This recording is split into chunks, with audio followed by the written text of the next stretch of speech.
நம்ம வேதத்துக்குள்ளே திருப்பி வரலாம். 12வது அதிகாரம் முதலாவது வசனத்தை ஆரம்பிக்கலாம். அக்காலத்திலே இயேசு ஓய்வு நாளிலே பயிர் வழியாய் போனார். எந்த காலத்தில் போனார்? அக்காலத்திலேன்னு வசனத்தில் போட்டிருக்கு. எங்கே ஓய்வு நாள் அதுக்குள்ளே வந்துச்சு? அக்காலத்திலே. எந்த காலத்தில்னா, இதுக்கு முன்னாடி அதிகாரம் 11வது அதிகாரத்தில் நம்ம பார்த்தோம். அவர் எல்லா இடத்துலையும் என்ன பண்ணுறாரு, ஒரு இதாக சொல்லி கொடுத்துட்டே வர்றாரு. சொல்லி கொடுத்து முடிச்சுட்டு அவர் கிளாஸ் எல்லாம் எடுத்து முடிச்சுட்டு இப்போ என்ன பண்ணுறாரு, ஒரு இடத்த விட்டு இன்னொரு இடத்துக்கு என்ன பண்ணுறாரு, பிரயாணமாக போகிறாரு. போகும்போது கூட யார் வரா? சீஷர்கள் எல்லாரும் என்ன பண்ணுறாங்க, கூட வராங்க. அப்போ எந்த வழியாக போகிறார்? அந்த வசனத்தை பாருங்கள். இயேசு ஓய்வு நாளிலே பயிர் வழியாக என்ன பண்ணுறாரு, போகிறார். அப்படின்னா என்னன்னா, வயல்வெளியில் என்ன பண்ணுறாரு, நடந்து போகிறார். கொஞ்சம் இன்னொரு இடத்துக்காக போகிறார், கொஞ்சம் கஷ்டப்பட்டு தான் போகிறார். போகிற வழியில் என்ன பண்ணுறாங்க, அவருடைய சீஷர்கள் பசியாக இருந்து கதிர்களை கொய்து தின்ன தொடங்கினார்கள். சீஷர்கள் எப்பயுமே நம்ம ஏற்கனவே நிறைய இடத்துல பார்த்துருக்கோம், கொஞ்சம் பசியாக இருந்தாலும் என்ன பண்ண மாட்டாங்க, விட மாட்டாங்க. உடனே என்ன பண்ணுறாங்க, சாப்பிட்றாங்க. சீஷர்கள் என்ன பண்ணாங்க, போய் பயிரை பிச்சு என்ன பண்ணிட்டாங்க, சாப்பிட்டாங்க. சரி, நான் உங்கள்கிட்ட எல்லாத்தையும் ஒரு கேள்வி கேட்குறேன். அப்படி போய் இன்னொருத்தரோட வயலில் போய் பயிரை பிரித்து சாப்பிட்லாமா? அது கரெக்டாக தப்பா? இருங்க, இப்படி கேட்டால் சரிப்பட்டு தப்புன்னு சொல்கிறவங்களாம் கை தூக்குங்க. நல்லா கை தூக்குங்க. எனக்கு என்ன தெரியல. கரெக்டு தான் சொல்கிறவங்களாம் கை தூக்குங்க. ஒரு 4 பேர் கரெக்டு தான்றது. உங்களுக்கு நல்லா கவனிங்க. அந்த நாட்களில் இருந்த சட்டத்தின்படி நீங்கள் எடுத்து சாப்பிட்லாம், தப்பு கிடையாது. அது எங்கே இருக்குன்னா, உபாகமம் 23வது அதிகாரம் 24வது வசனத்தில் இருக்குது. உபாகமம் 23:24 திருப்பிக் கொள்ளலாம். நீ பிறனுடைய திராட்சை தோட்டத்தில் பிரவேசித்தால் உன் ஆசை தீர திராட்சை பழங்களை திருப்தியாக புசிக்கலாம். ஒரு திராட்சை தோட்டத்துக்குள்ள போனீங்கன்னா நீங்க என்ன பண்ணலாமா, உங்க திருப்திக்கு நீங்க என்ன பண்ணலாம், திராட்சை பழத்தை பிச்சு சாப்பிடலாம். இது எங்க மோசே கொடுத்த கட்டளைகள்ல வர்றது. இது ஒரு திராட்சை தோட்டத்துக்குள்ள போனீங்கன்னா நீங்க பாட்டு திராட்சை பிடிச்சி என்ன பண்ணலாம், பிச்சு சாப்பிடலாம். அடுத்து பாருங்க, உன் கூடையிலே ஒன்றும் எடுத்துக்கொண்டு போகக்கூடாது. நீ எடுத்து சாப்பிடலாம், ஆனால் எடுத்து கூடைக்குள்ள என்ன பண்ண முடியாது, உள்ளே போட்டுக்க முடியாது. கூடையில் போட்டுட்டு வீட்டுக்கு எடுத்துகிட்டு போய் நான் அப்புறம் சாப்பிட்லான்னா என்ன கிடையாது. உனக்கு பசியாக இருந்துச்சுன்னா நீ எடுத்து என்ன பண்ணலாம், சாப்பிடலாம். அதில் தவறு இல்லை. அடுத்த வசனம், பிறனுடைய விளைச்சலில் பிரவேசித்தால் உன் கையினால் கதிர்களை கொய்யலாம், நீ அந்த விளைச்சலில் அரிவாளை இடலாகாது. கையால் என்ன பண்ணலாம், பிச்சு சாப்பிடலாம். அரிவாளை வச்சு என்ன பண்ண முடியாது, வெட்டக்கூடாது. இது நல்ல ஒரு இது. ஏன்னா அந்த நாட்களில் இயேசு இயேசு அந்த நாட்டில் ஆண்டவர் என்ன பண்ணுறாரு, கொடுத்த சட்டத்தில் ஒரு சட்டத்தில் சொல்லியிருக்கிறாரு. ஏன் இதை சொல்லியிருக்கிறாருன்னா, ஏழைகள் என்ன பண்ணுவாங்களாம், அந்த நாட்களில் பசியாக இருக்கும் போது என்ன பண்ணுவாங்க, தானாக வயலில் போய் என்ன பண்ணுவாங்களாம், அவங்க பறித்து சாப்பிடுவாங்க. அது தப்பு கிடையாதுன்னு என்ன பண்ணிச்சு, சட்டமே என்ன பண்ணிடுச்சு, சொல்லிருச்சு. இந்த சட்டம் எவ்வளோ அளவுக்கு வேலை செஞ்சிச்சுன்னா, யூதர்கள்லாம் என்ன பண்ணுவாங்களாம், இந்த மாதிரி வந்து சாப்பிடுவாங்கன்றதுனால அறுவடை செய்யும் போது கொஞ்சத்தை விட்டு வச்சுருவாங்களாம். ஃபுல்லாக என்ன பண்ண மாட்டாங்க, வழித்து அள்ளிட்டு என்ன பண்ண மாட்டாங்க, வரமாட்டாங்க, கொஞ்சம் விட்டு வச்சுருவாங்க. ஏன்னா இந்த மாதிரி வழியாக வரவங்க இல்லை பசியாக இருக்கிறவங்க ஏழைகள் யாராவது வந்தால் இதுலேருந்து எடுத்து சாப்பிட்லான்றதுக்காகவே என்ன பண்ணுவாங்களாம், விட்டு வச்சுருவாங்களாம். இப்போ ஏழைகள் மேலே எவ்வளோ ஆண்டவர் அப்பயே எவ்வளோ இரக்கம் உள்ளவராக இருக்கிறாருன்னா, யூதர்களில் வந்த சட்டமே என்னென்னா, நீ போய் உள்ளே பறித்து என்ன பண்ணலாம், சாப்பிட்லாம். உன்னை சட்டம் என்ன பண்ணாது, ஒன்றுமே பண்ணாது. நீ பசிக்கு சாப்பிட்லாம், பிரச்சனையே கிடையாது. இப்போ மறுபடியும் வாங்க, மத்தேயுவுக்கு வந்தோடனே இப்போ என்ன பண்ணுறாங்க, சீஷர்கள் அதை பிரித்து என்ன பண்ணுறாங்க, பசியாக இருந்ததுனால என்ன பண்ணுறாங்க, கொய்து அதை சாப்பிட்றாங்க. சாப்பிட்டது ஓகே. இப்போ சாப்பிட்ட உடனே அடுத்த வசனத்தை முதல்ல ஆரம்பிக்குது பாருங்க. பரிசேயர் அதை கண்டு எனக்கு ஒரு கேள்வி இருக்கு. இவங்க என்ன பண்ணாங்க இங்கே, இயேசுவும் சீஷரும் என்ன பண்ணுறாங்க, வயல் வழியால் போயிட்டு இருக்காங்க. பின்னாடியே போயிருப்பாங்க போல இருக்கு. வயல் வழியில் நாங்களும் வரன்ட்டு என்ன பண்ணுறாங்க, பரிசேயர் உள்ளே போயிட்டாங்க. போனது மட்டும் இல்லை, இதை பார்த்தோன்னே அவங்க கேட்குற கேள்வி, அவரை நோக்கி, இதோ ஓய்வு நாளிலே செய்யத்தகாததை உம்முடைய சீஷர்கள் செய்கிறார்களே.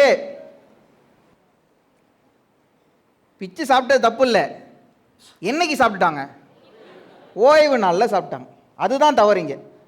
ஓய்வு நாளில் அவங்க செய்யக்கூடாத ஒரு வேலையை செஞ்சிட்டாங்க. என்னைக்கு ஓய்வு நாள்,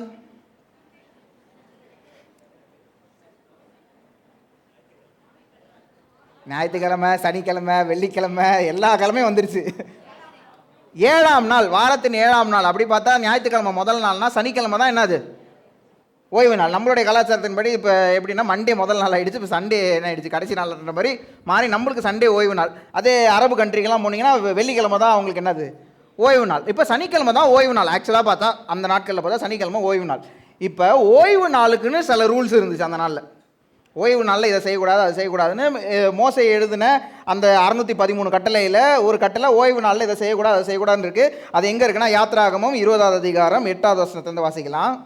ஓய்வு நாளை பரிசுத்தமாய் ஆசரிக்க நினைப்பாயாக. 6 நாளும் நீ வேலை செய்து உன் கிரியைகளெல்லாம் நடப்பிப்பாயாக. 7ஆம் நாளோ உன் தேவனாகிய கர்த்தருடைய ஓய்வு நாள். அதிலே நீயானாலும் உன் குமாரனானாலும் உன் குமாரத்தியானாலும் உன் வேலைக்காரனானாலும் உன் வேலைக்காரியானாலும் உன் மிருக ஜீவனானாலும் உன் வாசல்கள் இருக்கிற அந்நியனானாலும் யாதொரு வேலையும் செய்ய வேண்டாம். கர்த்தர் 6 நாளைக்குள்ளே வானத்தையும் பூமியும் சமுத்திரத்தையும் அவைகளுள்ள எல்லாவற்றையும் உண்டாக்கி 7ஆம் நாளிலே ஓய்ந்திருந்தார். ஆகியால் கர்த்தர் ஓய்வு நாளை ஆசீர்வதித்து அதை பரிசுத்தமாக்கினார். ஓய்வு நாளை யார் ஆசீர்வதித்தா? கர்த்தர் தான் ஆசீர்வதித்தார். ஓய்வு நாளை யார் உண்டாக்குனா? கர்த்தர் தான் உண்டாக்குனார். ஏன்னா 6 நாள் என்ன பண்ணார்? அவர் பூமியும் எல்லாத்தையும் என்ன பண்ணார்? பூமியில் உள்ளது எல்லாத்தையும் படைச்சாரு. படைச்சு முடிச்சுட்டு 7வது நாள் என்ன பண்ணாரு? நான் ஓய்வு எடுக்கிறேன். ஆண்டவர் டயர்ட் ஆகிட்டாரா வேலை செஞ்சு? அவர் டயர்ட் ஆகிறதுக்கு வாய்ப்பே இல்லை. அவர் என்ன, நான் என் மக்களுக்கு நான் என்ன பண்ணுறேன், ஒரு முன்மாதிரியாக என்ன பண்ணுறேன், நான் காட்டுறேன். 6 நாள் நான் வேலை செய்வேன், 7வது நாள் என்ன பண்ணணும்? ரெஸ்ட் எடுக்கணும். இது உலகம் இப்பயும் இதை ஃபாலோ பண்ணிச்சுன்னா எல்லாருமே நல்லா தான் இருப்பாங்க. 6 நாள் நல்லா வேலை செஞ்சுட்டு ஒரு நாள் ரெஸ்ட் எடுத்தாங்கன்னா அடுத்த 6 நாள் இன்னும் நல்லா என்ன பண்ணலாம், வேலை செய்யலாம். இப்போ உள்ள வேலைகள்லாம் பார்த்தீங்கன்னா 6 நாளில் முடிகிற வேலையே கிடையாது. பார்த்தீங்கன்னா அது பாட்டுக்கு போகும். 20 நாள் 30 நாள் பிரேக்கே எல்லாம் என்ன பண்ணும், போயிட்டே இருக்கும். டாக்டர்ஸ்லாம் கேட்டோம்னா இன்னும் பாவம், அவங்களோட டியூட்டி டைம்லாம் அவங்களுக்கே தெரியாத அளவுக்கு என்ன ஆகிடுச்சு. இப்போ சில டாக்டர்லாம் போனாங்கன்னா 48 மணி நேரம் 72 மணி நேரம் அது பாட்டுக்கு போகுது டைமிங். இப்போ ஆண்டவர் சொல்கிறாரு, நீங்கள் எவ்வளோ வேலை செஞ்சாலும் ஒரு நாள் என்னது ரெஸ்ட்டு. உன் உடம்புக்கு ரெஸ்ட்டு, உன் மைண்டுக்கு ரெஸ்ட்டு, எல்லாத்துக்குமே ரெஸ்ட்டு. அந்த ரெஸ்ட்டை உண்டாக்குனது யார்? கர்த்தர் தான் உண்டாக்குனார். உண்டாக்கிட்டு இந்த இதில் சொல்கிறாரு, அந்த 10வது வசனத்தில், யாத்ராகமத்தில் உள்ள 10வது வசனத்தில், யாரும் என்ன பண்ணக்கூடாது, வேலை செய்யக்கூடாது. நீ ஆனாலும் உன் குமாரன் ஆனாலும் உன் குமாரத்தி ஆனாலும் உன் வேலைக்காரனானாலும் உன் வேலைக்காரி ஆனாலும் உன் மிருக ஜீவன்கள் ஆனாலும் உன் வாசலில் இருக்கிற அந்நியனாலும் யாதொரு வேலையும் செய்ய வேண்டாம். அப்படின்னா நான் அர்த்தம்னா ஞாயிற்றுக்கிழமையில் எந்த வேலையும் செய்ய கூடாது. எல்லாரும் சொல்லுங்கள் சத்தமா. ஞாயிற்றுக்கிழமையில் வேற எந்த வேலையும் செய்யக்கூடாது. ஞாயிற்றுக்கிழமை ஆராதனை முடிஞ்சோடனே கல்யாணத்துக்கு போகிற ரெடியாக வந்திருக்க நிறைய பேர் இருக்கிறீங்க இங்கே. உங்களோட வேலையே ஞாயிற்றுக்கிழமையில் என்ன பண்ணக்கூடாதான், செய்யக்கூடாது. அதுதான் ஆண்டவர் சொன்ன சட்டம். அப்படின்னா என்ன அர்த்தம்னா, உன்னுடைய நீ வாரம் ஃபுல்லாக செய்கிற வேலையை ஞாயிற்றுக்கிழமையிலையும் என்ன பண்ணாத, செய்யாத. ஞாயிற்றுக்கிழமை ஆண்டவருக்குன்னு என்ன பண்ணு, விட்டு வச்சிரு. ஞாயிற்றுக்கிழமையில் உன் பிஸ்னஸை பற்றியோ உன் வேலையை பற்றியோ உன்னோட மற்ற காரியங்களை பற்றியோ என்ன பண்ணாத, செய்யாத. அது ஞாயிற்றுக்கிழமை ஆண்டவருக்காக விட்டுரு. அவ்வளோதான் ஆண்டவர் கட்டளை கொடுத்தாரு. ஆனால் யாத்ராகமத்திலிருந்து மத்தேயு வரத்துக்குள்ளே இந்த கட்டளை எப்படி ஆயிடுச்சுன்னா, 613 கட்டளை ஆண்டவர் கொடுத்தாரு. மத்தேயு வரத்துக்குள்ளே அந்த 613 கட்டளை 613 கட்டளையாக இல்லாமல் 2000 தாண்டி என்ன பண்ணிடுச்சு, கட்டளை போயிடுச்சு. இதெல்லாம் யார் கொண்டு வந்த கட்டளைகள்? யார் கொண்டு வந்தது? மனுஷர்கள் கொண்டு வந்த கட்டளைகள். ஆண்டவர் கொடுத்த கட்டளைகள் கிடையாது. ஆண்டவர் கொடுத்தது வெறும் அந்த 613 கட்டளைகள் மட்டும்தான். அதுக்கப்புறம் மனுஷர்கள் கொண்டு வந்தது, இந்த பரிசேயர்கள் சதுசேயர்கள் எல்லாம் சேர்ந்து என்ன பண்ணது, கொண்டு வந்த கட்டளைகள் பார்த்தீங்கன்னா 2000 தாண்டி என்ன பண்ணிடுச்சு, போயிடுச்சு. பக்கத்தில் உள்ளவங்களை பார்த்து சொல்லுங்கள், உன் பைபிளை தானா நீனே எழுதாத. ஏற்கனவே ஒரு பைபிள் எழுதிட்டாங்க ஆண்டவர். நீனா ஒரு பைபிள் என்ன பண்ணாது, எழுதாது. ஏற்கனவே ஆண்டவர் என்ன பண்ணிட்டாரு, பைபிள் எழுதி வச்சுட்டார். மனுஷங்களுக்கு ஒரு இது உண்டு. ஆண்டவர் ஒரு கட்டளையை கொடுத்தாருன்னா இவங்க கூட ஒரு 3 கட்டளையை சேர்த்து என்ன பண்ணிடுவாங்க. அந்த கட்டளையெல்லாம் ஆண்டவர் கொடுக்கவே இல்லை. சில எக்ஸாம்பிள் நான் உங்களுக்கு சொல்கிறேன், அப்போ உங்களுக்கு புரியும். இப்போ என்ன ஆகிடுச்சு, ஆண்டவர் கொடுக்காத கட்டளையெல்லாம் உள்ளே என்ன பண்ணிடுச்சு, உள்ளே வந்துருச்சு. எந்த அளவுக்கு வந்துருச்சுன்னா, இவங்க எடுத்து பறித்து சாப்பிட்டாங்க பாருங்க, அது பாவம் ஆயிடுச்சு. ஓய்வு நாளில் சாப்பிட்டது பாவம் ஆயிடுச்சு. ஆண்டவர் என்ன சொன்னார், நீ வேலை செய்யாதான்னு சொன்னார். ஓய்வு நாளில் சாப்பிடாதான்னு என்ன பண்ணல, சொல்லலை. இவங்க எந்த அளவுக்கு போயிட்டாங்கன்னா, ஓய்வு நாள் வந்துருச்சுன்னா, அந்த ஓய்வு நாள்னு வந்துருச்சுன்னா 2000 கியூபிட் அப்படின்னா என்னன்னா வெறும் ஒரு 800 மீட்டர், 700 மீட்டர்லேருந்து 800 மீட்டர் வரைக்கும் தான் நடக்கணும் ஒரு நாளைக்கு. 800 மீட்டர்னால் எவ்வளோ தூரம்னு நினைக்கிறீங்க? 3/4 கிலோமீட்டர். 3/4 கிலோமீட்டர்னா இங்கேருந்து நம்ம ஸ்டேடியம் கூட என்ன ஆகுது, 3/4 கிலோமீட்டர் கிடையாது. ஸ்டேடியம் 700 மீட்டர் தான் இங்கேருந்து போனால். ஒரு நாளைக்கே நீங்கள் இவ்வளோ தூரத்தை தாண்டி நடக்கக்கூடாது. இதெல்லாம் ஆண்டவர் கொடுத்த கட்டளையா? ஆண்டவர் கொடுத்த கட்டளையா இது? ஒரு நாளைக்கு 700 மீட்டர் தான், சரி அதை விடுங்க, பரவாயில்ல. எதையும் ஒரு பழம், காஞ்சி போன பழம் அளவுக்கு இருக்கிற வெயிட்டானதை தாண்டி நீங்கள் எதையும் தூக்கக்கூடாதான். காஞ்சி போன பழத்தை தூக்கலாமா, அதோட கொஞ்சம் வெயிட்டாக இருந்துச்சுன்னா அதை என்ன பண்ணக்கூடாதான், தூக்கக்கூடாதான். அப்படின்னா என்ன அர்த்தம்னா, நீங்கள் சாப்பிட்டுட்டு இருக்கும்போது ஏதாவது கறி கீழே விழுந்துருச்சுன்னா கறியை தொடக்கூடாது. ஒரு லெக் பீஸ் என்ன ஆகிடும், நல்ல வெயிட்டாக இருக்கும், கீழே விழுந்துருச்சுன்னா நீங்கள் லெக் பீஸை திருப்பி என்ன கூடாது, தூக்கக்கூடாது. நான் யோசித்தேன், அப்படிலாம் அந்த கட்டில் இப்போ இருந்துச்சுன்னா நான் பெல்ட் போட முடியாது. பெல்ட் என்னது, அது காஞ்சதோட வெயிட் அதிகம், வாட்ச் போட முடியாது. நான் யோசித்தேன், இவங்க இவ்வளோ இதாக அப்படின்னா குளிப்பாங்களா காலையில் எழுந்திரிச்சு அப்படின்னு யோசித்தேன். குளிக்கிறது வேலையாயிடும்ல அப்படின்னா. இதெல்லாம் ஆண்டவர் கொடுக்கவே இல்லை. இன்னும் பாருங்கள், சில விஷயம் பயங்கர ஆச்சரியமாக இருக்குது. என்ன பண்ணக்கூடாதான், முடிச்சு போடக்கூடாதான். அப்போ ஞாயிற்றுக்கிழமை கல்யாணம் பண்ணுறோம்னா என்ன பண்ணுவான்னு தெரியல. எந்த ஒரு முடிச்சையும் போடக்கூடாது, எந்த ஒரு முடிச்சையும் கழட்டக்கூடாது. அப்படின்னா தலையெல்லாம் சீவக்கூடாது போல இருக்கு. தலையில் ஏதாவது முடிச்சு ஆயிடுச்சுன்னா யாரும் என்ன பண்ணக்கூடாது, சீவக்கூடாது. ஏன்னா முடிச்சு ஓப்பன் ஆகுதுல்ல. இதெல்லாம் கட்டலை. இன்னும் பாருங்கள், பேனாவை எடுத்து 2 லெட்டருக்கு மேலே எழுதக்கூடாதான். எத்தனை லெட்டர், 2 லெட்டர். லெட்டர்னா 2 லெட்டர் இல்லை, 2 எழுத்து எழுதக்கூடாதான். அப்போ இங்கே உட்காந்து வசனத்தெல்லாம் எழுதுறீங்களா, நீங்கள் எல்லாம் பாவிகள். வசனம் நோட்ஸ் எடுக்கிறவங்களாம் யாராயிட்டீங்க, இப்போ பாவிகள் ஆயாச்சு. அப்படி இல்லாமல் ஆண்டவர் சொன்னார், எங்கேயாவது அதெல்லாம் இருக்கா? இதெல்லாம் எங்கே நடக்குதுன்னா, மத்தேயு வரத்துக்குள்ளே இவங்க எல்லாத்தையும் ஆட் பண்ணிட்டாங்க. பைபிள் கூட வசனத்தை என்ன பண்ணிட்டானுங்க, ஆட் பண்ணுறாங்க. இன்னும் சில சொல்கிறேன் பாருங்க, யாருக்காவது உடம்பு சரியில்லைன்னா, அவங்களுக்கு சனிக்கிழமை உடம்பு சரியாமல் போச்சுன்னா அவங்கள ஞாயிற்றுக்கிழமை தான் அவங்களுக்கு ட்ரீட்மெண்ட் கொடுக்கணும். இன்றைக்கி நான் கீழே விழுந்து என் கால் உடஞ்சிச்சுன்னா நான் அப்படி தான் உட்காந்துருக்கேன் அடுத்த நாள் வரைக்கும். எனக்கு யாரும் என்ன பண்ணக்கூடாது, ட்ரீட்மெண்ட் கொடுக்கக்கூடாது. ஏன்னா அது வேலை. நான் சாவ போகிறேன் அப்படின்னா எனக்கு ட்ரீட்மெண்ட் கொடுக்கலாம். சாவறதுக்கு கொஞ்சம் முன்னாடி வரைக்கும் வயிற்று வலியிலே திணறிட்டு இருக்கேன்னு வச்சுக்கோங்களேன். நீ சாவ போறியா, இல்லை நான் இப்போ சாவ மாட்டேன், அப்போ கடை அப்படியே. அந்த அளவுக்கு அவங்க என்ன பண்ணுறாங்க, கொண்டு போயிட்டாங்க. இன்னொன்று கடைசியாக நம்ம பார்த்தோம், எந்த ஒரு காரியத்தையும் பறித்து என்ன பண்ணக்கூடாது, சாப்பிடக்கூடாது. இப்போ பாருங்கள், இதெல்லாம் வந்து பழைய ஏற்பாட்டு ஓல்ட் டெஸ்டமெண்ட் கவர்னன்ட், இது நியூ டெஸ்டமெண்ட் கவர்னன்ட் என்ன பண்ணுது, பழைய உடன்படிக்கை புது உடன்படிக்கை. நான் போன செய்தியில் சொன்னேன், பழைய உடன்படிக்கை வேற, புது உடன்படிக்கைன்றது வேற. பழைய உடன்படிக்கை என்ன பண்ணுன்னா, நீங்கள் வெளியாக செய்கிற காரியத்தை தான் ரொம்ப முக்கியத்துவம் கொடுக்கும். நீங்கள் என்ன பண்ணணும், வெளியே நீங்கள் என்ன பண்ணணும், நீங்கள் டெய்லி வாரம் வாரம் கரெக்டாக என்ன பண்ணணும், சபைக்கு வந்துடணும். வாரம் வாரம் நீங்கள் கொடுக்க வேண்டிய காணிக்கையை கரெக்டாக கொடுத்துடணும். இதெல்லாம் பண்ணிவிட்டு உங்களுக்கு யார் ஆண்டவர்னு உங்கள்கிட்ட வந்து கேட்டேன்னா, ஆண்டவர்னா யாருன்னே தெரியாதுன்னு சொன்னால் கூட நீங்கள் நல்லவங்க தான். இது எப்படி இருக்குது, எல்லா கட்டளையும் கீழ்ப்படிஞ்சு ஆனால் உங்களுக்கும் ஆண்டவருக்கும் சம்மந்தமே இல்லைன்னா நீங்கள் ரட்சிக்கவே படலன்னு அர்த்தம். அதுதானே இப்போ உள்ள கமாண்ட்மெண்ட். நீங்கள் என்ன பண்ணல, ரட்சிக்கவே படல. ஆனால் பழைய கமாண்ட்மெண்ட் என்னன்னா, நீ வந்து எல்லா கட்டளையும் கரெக்டாக என்ன பண்ணு, கடைப்பிடிச்சிட்டு நீ பரலோகத்துக்கு போயிடுவேன். நீ இயேசுவை பற்றி தெரிஞ்சுக்கொள்றியா, அறிஞ்சுக்கொள்றியா, அவரை ஏற்றுக்கொள்றியா, அதெல்லாம் மேட்ரு கிடையாது. நீ கட்டளையை கரெக்டாக நீ பின்பற்றி நீ பரலோகத்துக்கு என்ன போயிடுவேன்.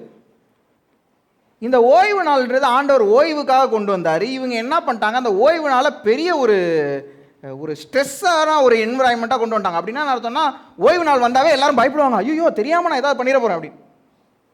நம்மளாம் ஞாயிற்றுக்கிழமை வரும்போது அப்பாடி ஞாயிற்றுக்கிழமை வந்துருச்சுப்பா, ஃப்ரீயாக இருக்கலாம் அப்படின்னு யோசிப்போம். அந்த நாட்களில் ஞாயிற்றுக்கிழமை வந்தால் எல்லாரும் அப்படியே பீதி அடைஞ்சு போயிருப்பாங்க. ஏன்னா சனிக்கிழமையே என்ன பண்ணிடணும், எல்லாத்தையும் ரெடி பண்ணி வச்சிடணும். ஞாயிற்றுக்கிழமை சமைக்க முடியாது. ஞாயிற்றுக்கிழமை யாருக்காவது உடம்பு சரியாமல் போச்சுன்னா முடிச்சிச்சு கதை அவனுக்கு. ஆண்டவர் இந்த மாதிரி கட்டளைகள்லாம் என்ன பண்ணல, கொடுக்கவே இல்லை. வேதத்தில் இல்லாத கட்டளைகள்லாம் மனுஷன் என்ன பண்ணிட்டான், உள்ளே கொண்டாந்து போட்டுட்டான். சரி, அது அங்கேயோட முடிஞ்சிடும் அப்படின்னு நினச்சேன். ஆனால் இப்போ தான் நான் அது கொஞ்சம் கொஞ்சமாக ரியலைஸ் பண்ணுறேன். வேதத்தில் இல்லாத கட்டளையை நம்மளே என்ன பண்ணுறோம், மற்றவங்களுக்கு சொல்கிறோம். இப்போ உள்ள கிறிஸ்தவர்கள் என்ன பண்ணுறாங்கன்னா, வேதத்தில் இல்லாத கட்டளைகளெல்லாம் மனுஷனுக்கு சொல்லிக் கொடுக்குறாங்க. சில விஷயம் சொல்லவா, சில விஷயங்கள் சொல்லவா, யாரும் சொல்ல மாட்டீங்க, பரவாயில்ல விடுங்க. சில விஷயங்கள் இதெல்லாம் வேதத்தில் இல்லாதது, ஆனால் நம்ம கடைப்பிடிக்கிறது. பாஸ்டர்ஸ் இருந்தால் வெள்ளை சட்டை தான் போடணும். அதனால தான் நான் கருப்பு சட்டை போட்டு வந்திருக்கேன். நீ சபைக்கு வந்தால் வெள்ளை சட்டை போட்டுட்டு தான் சபைக்கு வரணும். எங்கேயாவது வேதத்தில் எழுதியிருக்கா? பரலோகத்தில் எல்லாரும் என்ன பண்ணுவாங்க, வெள்ளை இது அங்கிகளை அணிந்திருப்பாங்கன்னு வேதத்தில் என்ன பண்ணியிருக்கு, போட்டிருக்கு. ஆனால் உலகத்தில் கலரை உண்டாக்குனது யார்? அப்படி வெள்ளை தான் போடணுன்னா ஆண்டவர் கலரே என்ன பண்ணிருக்க மாட்டார், உண்டாக்கியிருக்க மாட்டார். எல்லாத்தையும் ஒயிட்டாகவே என்ன பண்ணியிருப்பார், படைச்சிருப்பார். ஏன் கலர் கலராக படைச்சார்? ஏன்னா அவரோட படைப்பு அவ்வளோ அழகானது. சரி, வெள்ளை சட்டை போடாது, மூஞ்சி கருப்பாக இருந்தால் என்ன பண்ண முடியும்? அப்போ கருப்பாங்க யாரும் பரலோகத்துக்கே போக முடியாது. அப்போ இது வந்து வேதத்தில் இருக்கிற சட்டமா? இது வேதத்தில் எங்கேயாவது அப்படி சட்டம் இருக்கா? வெள்ளை சட்டை போட்டால் தான் சர்ச்சுக்கு வரணும்னு இருக்கா? கிடையாது. வெள்ளை சட்டை போட்டுட்டு நிறைய சர்ச்சில் என்ன பண்ணுறாங்க, அவங்க வாலண்டியராக வெள்ளை சட்டை போட்டுட்டு வராங்க. ஏன்னா சபை என்ன பண்ணும், ஒரே மாதிரி இருக்கும், பார்க்குறதுக்கு ஒரு ஒழுங்கு இருக்கும், அதெல்லாம் தவறே கிடையாது. ஆனால் அது கட்டளை கிடையாது. நான் சொல்கிறது உங்களுக்கு புரியுதா? அது கட்டளை கிடையாது. வெள்ளை சட்டை போடலன்னா சபைக்கு வரக்கூடாதுன்னு கட்டளை கிடையாது. நீங்கள் என்ன வேணாலும் போட்டு வரலாம். வெள்ளை சட்டை போட்டு வந்தீங்கன்னா அழகாக இருக்கும், வெரி குட். மற்ற கலர் போட்டாலும் அழகாக தான் இருக்கும். தப்பாக இருக்கும், அசிங்கமாக இருக்கும்னு எங்கேயும் என்ன பண்ண முடியாது, சொல்ல முடியாது. அடுத்து உள்ள காரியங்கள் பாருங்கள்.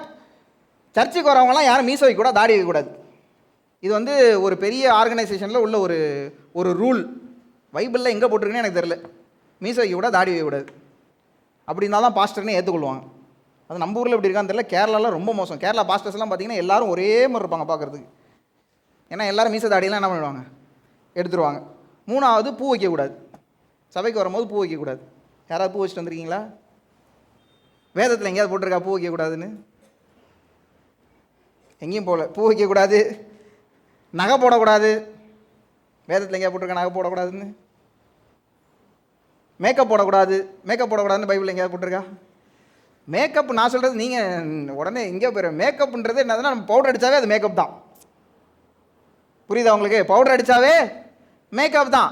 சில நேரங்களில் நம்ம முன்னாடி வந்து நிற்கும் போது நம்மளே பரட்ட தலையாக முடிய சீவாமல் மூஞ்சில் எதையும் போடாமல் வந்து நின்னோம்னா உங்களை பார்த்துட்டே என்ன பண்ணுவோம், ஐயா இந்த மூஞ்சில் போய் முடிச்சா பாரு அப்படின்னு என்ன பண்ணுவாங்க, சில பேர் போயிடுவாங்க. நம்ம ப்ரெசென்டபுளாக இருக்கணும். நம்ம முன்னாடி மற்றவங்க பார்க்கும் போது என்ன பண்ணணும், என் முடி இப்படி கலந்து இருந்தீங்கன்னா நீங்கள் பாதி நேரம் என் மண்டையை தான் பார்த்துட்டு இருப்பீங்க. யாரை நான் சொல்கிறது என்ன பண்ண மாட்டீங்க, கேட்க மாட்டீங்க. ப்ரெசென்டபுளாக நம்ம என்ன பண்ணணும், இருக்கணும். அதே மேக்கப் தான். அதுக்கு அடித்து 3 இன்ச்சுக்கு போட்டு வரதெல்லாம் மேக்கப். அந்த கணக்கெல்லாம் நம்ம இங்கே சொல்லலை, அதெல்லாம் ஓவர். அதெல்லாம் பண்ணக்கூடாது. அட்லீஸ்ட் என்ன பண்ணணும், வரும்போது க்ளீனாக என்ன பண்ணணும், மூஞ்சில் பவுடர் அடித்து என்ன பண்ணணும், ஒழுங்காக வரணும். சபைக்கு வரும்போது நீ பவுடர் அடிச்சுட்டு வந்தியா, இதெல்லாம் பைபிளில் போட்ட சட்டமே கிடையாது. இதெல்லாம் மனுஷங்கள் உண்டாக்குற சட்டம். நல்லா கவனிங்க. சில நேரத்தில் சில பேர் கோவம் வரும், அது எப்படி மேக்கப் போடலான்னு அவன் சொல்கிறான். நான் மேக்கப் போடுறது நான் சொல்கிற மேக்கப்பு இந்த 3 இன்ச்சுக்கு அடிச்சுட்டு அப்படியே பளப்பலன்ட்டு அப்படியே வாயெல்லாம் அடிச்சுட்டு வரதை சொல்லலை. பார்க்குறதுக்கு நீங்கள் என்ன பண்ணணும், க்ளீனாக சுத்தமாக இருக்கணும். இப்போ அது கூட நீங்கள் மேக்கப் போடுறத கூட ஆண்டவர் எங்கே என்ன பண்ணல, தப்புன்னு போடல. ஆனால் நம்மளோட கலாச்சாரத்தின்படி பார்த்தோம்னா நம்ம என்ன பண்ணணும், க்ளீனாக வரணும். அடுத்து உள்ள பாருங்கள், இன்னும் நிறைய விஷயம் பாருங்கள். உங்களுக்கு ஏதாவது கஷ்டம் வந்துச்சுன்னா நீங்கள் எங்கேயோ பாவம் பண்ணியிருக்கீங்கன்னு அர்த்தம். வேதத்தில் எங்கேயாவது அப்படி போட்டிருக்கா? நீங்கள் ரோட்டில் போகும்போது எங்கேயாவது அடிபட்டுருச்சு, ஏதோ வண்டி வந்து உங்கள் மேலே இடிச்சிட்டான், நீ ஏதோ ஒரு பாவம் பண்ணியிருக்க, அதனால தான் உன்னை ஆண்டவர் தண்டிச்சிட்டார். வேதத்தில் எங்கேயாவது எழுதியிருக்கா அப்படி? சில நேரங்களில் நம்ம ஜெபம் பண்ணிட்டு தான் போவோம். இங்கேருந்து கிளம்பும்போது ஜெபம் பண்ணிட்டு தான், ஆண்டவரே என்னை பாதுகாத்துங்க. இப்படி வெளில போனால் டம்முன்னு அடிபட்டுரும். நீ பண்ண பாவத்தில் தான் ஆண்டவர் ஒன்று அடித்தார். அப்படிலாம் வேதத்தில் எங்கேயுமே என்ன பண்ணல. அவ்வளோ மோசமானவர் நம்ம ஆண்டவர் கிடையாது. நம்மளுக்கு கிருபைன்றது என்ன இருக்குது. நிறையா நேரங்கள் ஆண்டவர் நம்மளை என்ன பண்ணுவார், பாதுகாப்பார். சில நேரங்களில் ஆண்டவரே அனுமதிப்பார். நம்மளுக்கு எதாவது அடிபட்டு ஆண்டவரே என்ன பண்ணுவார், அனுமதிப்பார்.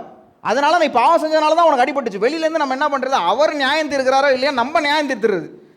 சபைக்கு வரும்போது அடிபட்டுருச்சு, அப்போ ஏதோ பாவத்தோடு தான் வந்தான் அந்த ஆள். அப்படிலாம் வேதத்தில் எங்கேயுமே என்ன பண்ணல, எழுதலை. அடுத்து பாருங்கள், இன்னும் சொல்கிறேன். ஒரு நாளைக்கு 20 அதிகாரம் வசனம் வாசித்தாதான் நீ வந்து கிறிஸ்தவன். வேதத்தில் எங்கேயாவது எழுதியிருக்கா அப்படி?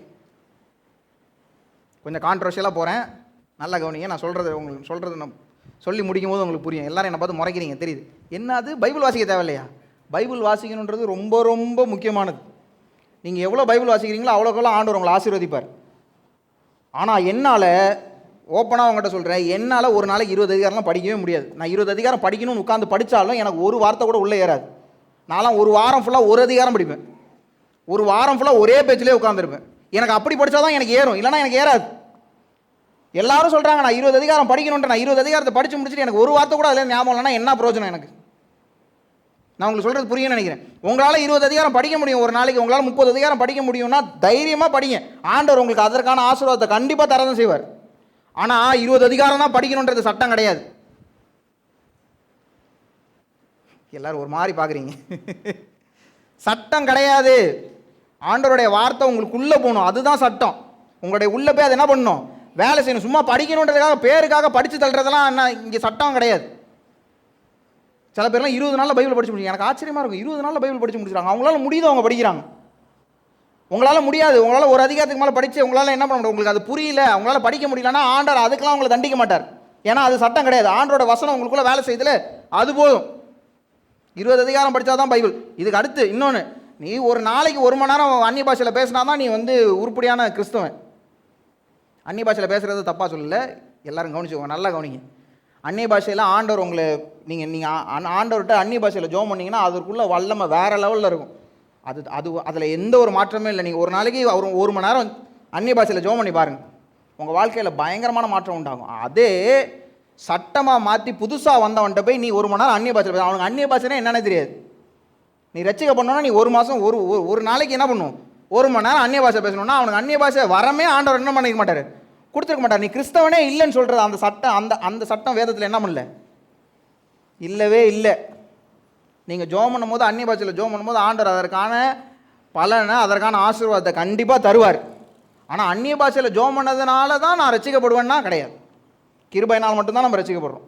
நம்மளுடைய செயல்னால, நம்மளுடைய கிரியையினால் நம்ம என்றைக்கும் என்ன பண்ணல, ரட்சிக்கப்படவே இல்லை. ரட்சிக்கப்பட்டதுக்கப்புறம் ஆண்டவர் அந்நிய பாஷையின் வல்லமையை நம்மளுக்கு கொடுத்ததுக்கப்புறம் நம்ம அந்நிய பாஷையில் ஜெபிக்கும் போது அதோட வல்லமையை கண்டிப்பாக நம்ம பார்ப்போம். ஆனால் அந்நிய பாஷை பேசினா தான் நீ கிறிஸ்தவன்னா அது சட்டம் கிடையாது. நான் சொல்கிறது உங்களுக்கு புரியும்னு நினைக்கிறேன். அது சட்டம் கிடையாது. இன்னொன்று பயங்கரமானது, இன்னொன்று, பாஸ்டரோட பிள்ளையா இருந்தால் நீ பாஸ்டராக தான் மாறணும். எல்லாரும் என்ன பார்க்குறீங்க, பரவாயில்ல. கொஞ்ச நாளைக்கு முன்னாடி என்னன்னா, பாஸ்டர் வீட்டில் பிறந்துட்டா நீ பாஸ்டராக தான் ஆகணும். நான்லாம் சின்ன வயசில் பண்ண ஜெபத்துக்கெல்லாம் அளவே கிடையாது. ஆண்டவரே என்னை என்ன வேணாலும் மாற்றுங்க, நான் டாய்லெட் செப்டிக் டேங்க் கழுவுறனா கூட மாறுறேன், என்ன என்ன பண்ணாதீங்க, என்னை பாஸ்டராக மட்டும் மாற்றிடாதீங்க. நான் என்ன பண்ணுவேன், அவ்வளோ ஜெபம் பண்ணிருக்கேன். ஆண்டவரே வேண்டவே வேண்டாம், வேறு வழியே இல்லை, இழுத்து கொண்டாந்து ஆண்டவர் என்ன பண்ணிட்டார், வச்சுட்டார். இதே என்கிட்ட ஆண்டவர் இப்போ என்னன்னா, பாஸ்டர் பிள்ளைன்னா நீ பாஸ்டராக தான் ஆகணுமா அப்படின்னு என்ன பண்ணிச்சு, தலையில் மாறிடுச்சு.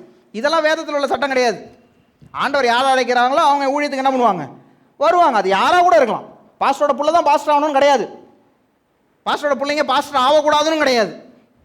இதெல்லாம் வேதத்தில் உள்ள சட்டமே கிடையாது. இதெல்லாம் மனுஷர்கள் கொண்டு வந்த சட்டம்.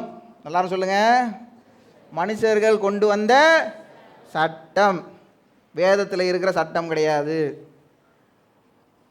ஆண்டவர் சட்டத்தை எதுக்கு கொண்டு வந்தார்ன்றதை நம்ம முதல்ல உங்களுக்கு சொல்கிறேன். ஏன் ஆண்டவர் சட்டத்தை கொண்டு வந்தார்னா, நம்ம அந்த சட்டத்தை விட்டு மீறி போனோம்னா எங்கேயாவது பாவத்தில் விழுந்துருவோன்னு அவருக்கு தெரியும். அந்த சட்டம் என்ன பண்ணணும்னா, நம்மளை பாவத்திலேருந்து பாதுகாத்து ஆண்டவருக்கு நேராக அந்த சட்டம் என்ன பண்ணும், கொண்டு போகணும். அதுக்கு தான் ஆண்டவர் சட்டத்தை கொடுத்தாரு. ஆனால் இந்த மனுஷர்கள் கொண்டு வந்த சட்டம், அதுக்கப்புறம் கொண்டு வந்த சட்டம் என்ன பண்ணிடுச்சுன்னா, ஆண்டவர் கிட்ட மனுஷன் உள்ளேயே வர முடியாத அளவுக்கு அந்த சட்டம் என்ன பண்ணிடுச்சு, ஒரு சட்டத்தை ஃபாலோ பண்ணணும்னா ரொம்ப கஷ்டம் ஆயிடுச்சு.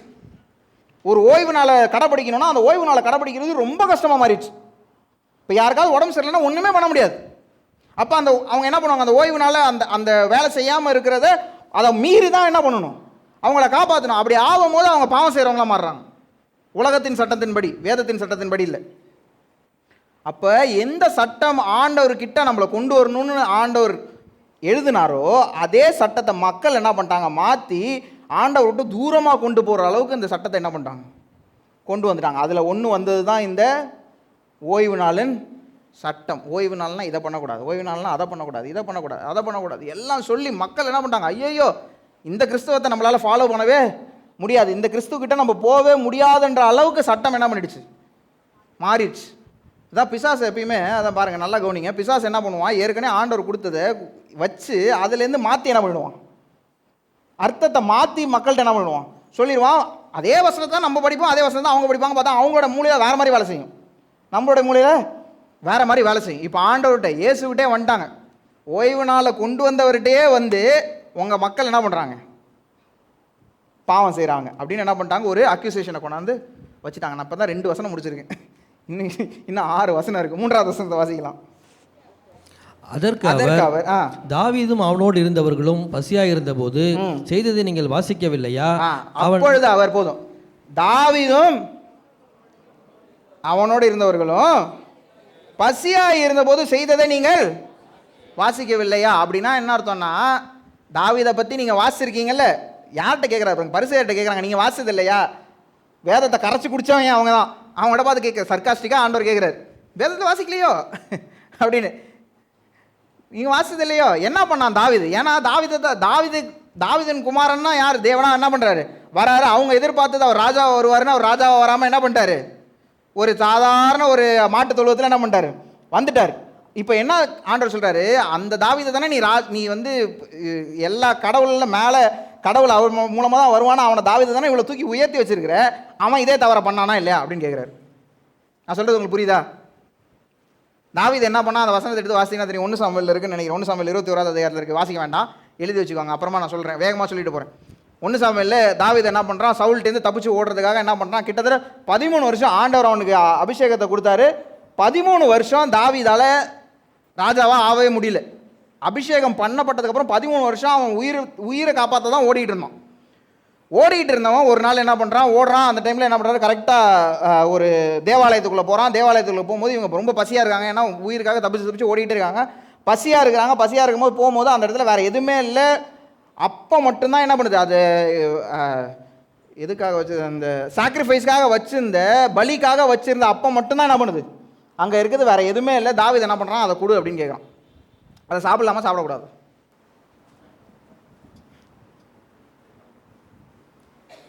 சாப்பிடலாமா சாப்பிடக்கூடாதா? பலிக்காக வச்சிருக்கிற அப்பத்தை சாப்பிடலாமா சாப்பிடக்கூடாதா? எல்லாரும் சொல்லுங்க, சாப்பிடலாமா சாப்பிடக்கூடாதா? சாப்பிடலாம். சாப்பிடலாமா சாப்பிடக்கூடாதா? இது என்னது? சாப்பிடக்கூடாது. அக்கார்டிங் டு லா என்ன பண்ணக்கூடாது, அந்த அந்த அப்பத்தை சாப்பிடக்கூடாது. லேவியர்கள் மட்டும்தான் அந்த அப்பத்தை என்ன பண்ணலாம், சாப்பிடலாம். வேற யாரும் அந்த அப்பத்தில் கை வைக்கக்கூடாது. இப்போ அந்த அந்த பரிசை நாங்கள் ப்ரீஸ்ட் ஆசாரியர் அங்கே இருக்கிறார். இப்போ ஆசாரியருக்கு ஒரு டைலமா என்னன்னா, தாவீது கேட்குறான், அவனுக்கு அந்த கொடுக்கவா, அவன் பசியோடு வந்து கேட்குறான், அவனுக்கு கொடுக்கவா கொடுக்கக்கூடாதா? கொடுத்தா தப்பு, கொடுக்கலன்னா ஒருத்தவனுக்கு நம்ம என்ன பண்ணல, இரக்கம் பாராட்டல. உங்களுக்கு சொல்கிறது புரியுதா? நல்லா கவனிச்சுட்டே வாங்க. ஒருத்தவனுக்கு கொடுத்துட்டா தப்பு அது. ஏன்னா அக்கார்டிங் டு பைபிள் என்ன பண்ண, அந்த பப்பத்தை கொடுக்கக்கூடாது. ஆனால் கொடுக்கலன்னா அவனுக்கு நான் இரக்கத்தை என்ன பண்ணல, காட்டல. நான் ஒரு நாள் காலேஜில் இருக்கும்போது, நான் ஃபைனல் இயர் படிக்கும்போது கதை சொன்னோன்னே எல்லோரும் கவனிப்பீங்க. அந்த கதை சொல்கிறேன், கவனிங்க. கொஞ்ச நேரம் டாக்டரின்லாம் பேசணுன்னே எல்லாருக்கும் ஐயோ எங்கேயோ போயிட்டுருக்கேன் அப்படின்ற மாதிரி போயிட்டீங்க எல்லாரும். ஒரு நாள் பைபிள் காலேஜ் படிக்கும்போது ஃபைனல் இயரில் நான் தான் வந்து இந்த திருவிருந்துக்கு எல்லாரும் ரெடி பண்ணுறதுக்கு நான் தான் இன்சார்ஜ் இருந்தேன் கொஞ்ச நாள். அப்போ என்ன பண்ணணும்னா, ஒன்றும் பெருசாலாம் செய்யலை, அவங்க டப்பாவில் வாங்கி வச்சுருப்பாங்க, அதை எல்லாருக்கும் ஊற்றிட்டு என்ன பண்ணணும், கொஞ்சம் பேர் கொடுத்து அனுப்பணும். எல்லாத்தையும் கொடுத்து அனுப்பி எல்லாம் முடிஞ்சதுக்கப்புறம் நான் கொண்டாந்து எல்லாத்தையும் கொண்டாந்து திருப்பி அந்த ஆஃபீஸ் ரூமில் கொண்டாந்து வைக்கணும். அதுதான் என்னோடய வேலை. என்ன பண்ணேன், கொண்டாந்து எல்லாத்தையும் ஆஃபீஸ் ரூமில் வச்சுட்டு நான் திருப்பி ஆராதனைக்குள்ள போயிட்டேன். ஆராதனை முடிச்சுட்டு வரேன், வந்து அதை எல்லாத்தையும் எடுத்து திருப்பி வெளியில் கிச்சன்கிட்ட கொடுத்து விடணும். அதுதான் என்னோடய வேலை. வந்தேன், கிச்சன் கொடுக்க போகும்போது எல்லாத்தையும் அந்த டேபிள் மேலே வச்சுருந்தாங்க. ஒருத்தர் வெளியில் வேலை செய்கிறவர், அவர் தான் வந்து ரூம்லாம் பெருக்கி அதெல்லாம் ரெடி பண்ணுறவர். அவர் கிறிஸ்தவரே கிடையாது, அவருக்கும் இதுவே நம்ம இதுக்கும் சம்மந்தமே கிடையாது, நாங்கள் படித்த காலேஜுக்கும். அவர் கூட்டி பெருக்கிறவர் என்ன பண்ணார், வந்தார், பெருக்கிட்டே இருக்கும்போது என்ன பண்ணார், அந்த ப்ரெட்டில் தான் செய்வாங்க, நம்மள மாதிரி அப்பம் செய்ய மாட்டாங்க, ப்ரெட்டில் தான் செய்கிறதுனால அந்த ப்ரெட் இருந்துச்சு, எடுத்து சாப்பிட்டார். நான் உள்ளே வரேன், ஆள் சாப்பிட்டுட்டு இருக்கார். இப்போ நம்ம என்ன பண்ணணும், அவரை என்ன பண்ணணும், அவர் சாப்பிடலாமா? அதை அவர் சாப்பிடக்கூடாது. அவர் கிறிஸ்தவரே மேலே கிடையாது, அவருக்கு என்னன்னே தெரியாது அது. அவர் அதை சாப்பிடக்கூடாது. அது அவர் according to law, according to சட்டம் அவர் என்ன பண்ணிட்டார், ஒரு தவறை செஞ்சுட்டார். நான் உள்ளே வந்தோடனே என்ன பார்த்தோன்னே அவர் வந்து, தம்பி உங்களுக்கு வேணுமா அப்படின்னாரு. நீ சாப்பிட்டதே முதல்ல தப்பு, நீ எனக்கு வேறு கொடுக்குறீங்க நீ. நான் சொன்னேன், ஐயா இது வந்து உள்ளே நாங்கள் ஜபத்துக்காக யூஸ் பண்ணுற ப்ரெட்டியா, அதை நீங்கள் சாப்பிடக்கூடாதியா. ஐயோ தம்பி எனக்கு தெரியல தம்பி. நான் என்ன தடவை பண்ணேன், பரவாயில்ல உங்களுக்கு தெரியாமல் சாப்பிட்டீங்க, விட்டுருங்க, பசியில் சாப்பிட்டீங்க, ஆனால் அடுத்த தடவை வரும்போது நீங்கள் என்ன பண்ணாதீங்க, இதை எடுக்காதீங்க. உங்களுக்கு பசிக்கிறது தான் வேறு ஏதாவது நான் உங்களுக்கு என்ன பண்ணுறேன், நான் தரேன், ஆனால் இதை நீங்கள் எடுக்காதீங்க. நான் அன்றைக்கி அப்படி பேசுனது, நான் கடைசி காலேஜ் விட்டு கிளம்புற வரைக்கும் என்னை பார்த்தாருன்னு ஒரு கும்பிடுவார். தம்பி நான் நினச்சிருந்தேன்னா என்ன பண்ணியிருந்துருக்கலாம் தெரியுமா, ஆஃபீஸில் உள்ள ஃபேக்கல்ட்டியை கூப்பிட்டு இந்த மாதிரி ஒரு இதை எடுத்து சாப்பிட்டாருன்னு சொல்லி அவரை வேலையை விட்டு என்ன பண்ணியிருந்துருக்கலாம், எடுத்துருந்துருக்கலாம். நான் இரக்கம் காட்டாமல் நான் வந்து சட்டத்தை கடைப்பிடிச்சிருந்தேன்னா என்னால் அந்த மனுஷன்ட்டு அதுக்கப்புறம் பேசியிருக்கவே முடியாது. நான் உங்களுக்கு சொல்கிறது புரியும்னு நினைக்கிறேன். அடுத்த வசனத்தில் ஆண்டவர் சொல்கிறாரு, நான் பலியை அல்ல இரக்கத்தையே விரும்புகிறேன். நீங்கள் சபைக்கு வரீங்க, வாரம் சபைக்கு வர்றது வெரி குட். அந்த சபைக்கு வராத ஆண்டவர் என்ன பண்ண மாட்டார். ஒன்றும் நீங்கள் சபைக்கு வராமல் நான் ஒரு சினாரியா சொல்கிறேன். நீங்கள் சபைக்கு வந்துகிட்டே இருக்கீங்க, வர வழியில் ஒரு ஆக்சிடென்ட் ஆகிடுச்சுன்னு வச்சுக்கோங்க, யாருக்கோ ஆக்சிடென்ட் ஆகிடுச்சு, நீங்கள் சபைக்கு வரவங்க பார்த்துட்டு இப்படி நவுந்துட்டு வந்து நான் சபைக்கு போயிட்டு வந்து உங்களை பார்க்குறேன் அப்படின்னு யோசிச்சிங்கன்னா ஆண்டவர் உங்க மேலே பிரியமாக இருப்பாரா? நீங்கள் அன்றைக்கி சபைக்கே வரலனாலும் பரவாயில்ல, நீங்கள் அவங்களுக்கு என்ன பண்ணியிருக்கணும், ஹெல்ப் பண்ணியிருந்துருக்கணும். அதுதான் இரக்கத்தை விரும்புகிறது. நம்மளோட இருதயத்தில் இரக்கம் இல்லாமல் போனதுக்கு காரணம் என்னன்னா ஓவர் சத்தம். ஒரு சண்டே நீ வந்து சர்ச்சை மிஸ் பண்ணிட்டீன்னா, நம்ம வேலையில் போய் சுற்றிட்டு போய் மிஸ் பண்ணுறது, கல்யாணத்துக்கு போய் மிஸ் பண்ணுறதுலாம் கணக்கு இதில் கிடையாது, அதெல்லாம் தவறு. ஒரு சண்டே நீங்கள் வேறு யாருக்கோ ஹெல்ப் பண்ணுறதுனால உங்களால் சபைக்கு வர முடியலன்னா ஆண்டவர் உங்களை அடிக்க மாட்டார். நீங்கள் நான் இன்னொரு விஷயத்தை சொல்லிட்டு போகிறேன். எல்லோரும் தலையில் நம்ம என்ன பண்ணுறோம், முக்காடு போடுறோம். லேடிஸ் எல்லாம் என்ன பண்ணுறீங்க, முக்காடு போடுறீங்க. வேதத்தில் பவுல் எழுதியிருக்கிறாரு, நீங்கள் என்ன பண்ணுங்கள், சபைக்கு வரும்போது முக்காடு போட்டு நீங்கள் என்ன பண்ணுங்க. ஏன்னா நம்ம தாழ்மை என்ன பண்ணுறோம், ஆண்டவர் முன்னாடி என்ன பண்ணுறோம், நம்ம தாழ்மையாக இருக்கணும்னு காட்டுறோம். அவர் அந்த கான்டெக்ட்ஸில் எழுதும் போது என்ன எழுதுறாருன்னா, அந்த நாட்களில் வேசிகளும் விபச்சாரிகளும் என்ன பண்ணுவாங்கன்னா, முடிய விரிச்சு போட்டு தான் ரோட்டில் என்ன பண்ணுவாங்களாம், நடப்பாங்க. அதை வச்சு தான் கண்டுபிடிப்பாங்களாம் அவங்க யார் விபச்சாரிகள் வேசிகள் என்ன பண்ணுவாங்க, கண்டுபிடிப்பாங்க. அப்படி இருக்கிறவங்க நீங்கள் என்ன பண்ணுங்கள், சபைக்குள்ளே வரும்போது அந்த மாதிரி இருக்காதீங்க. நீங்கள் என்ன பண்ணுங்கள், முக்காடு போட்டுட்டு வாங்க அப்படின்னு பவுல் எழுதியிருக்கிறார். அது சட்டம். நிறைய தடவை நான் பார்த்துருக்கேன். இங்கே வந்து வர்ஷிப் எடுக்கும்போது என்ன பண்ணுவாங்க, முக்காடு போட்டு வர்ஷிப் ஆரம்பிப்பாங்க. பாட்டு பாடிட்டு வர்ஷிப் கொஞ்சம் போக முக்காடு என்ன பண்ணுவோம், கண்டு விழுந்துடும். உடனே அவங்க நரகத்துக்கு போயிடுவாங்களா? எப்படி இருக்கும் யோசிச்சு பாருங்க. ஆண்டவரே அப்படின்னா ஆவியே அப்படின்னு பாடிட்டு கண்ணை திறந்து பார்த்தா அப்படியே ஒரு ஆவியா புகையா இருக்கும், அப்படி நெருப்பாருங்க. எப்படி இருக்கும்? ஐயோ ஆண்டவர் தானே நான் ஆராதிச்சேன், பரவாயில்ல, நான் நரகத்துக்கு நேராக போயிட்டேனே. சட்டம் இருக்கு, ஆனால் கிருபை அதோட மேலே இருக்குது. ஆமேன். நான் உங்களுக்கு சொல்கிறது புரியுதா? எல்லாருக்கும் நல்லா கவனிங்க. சட்டம் இருக்குது.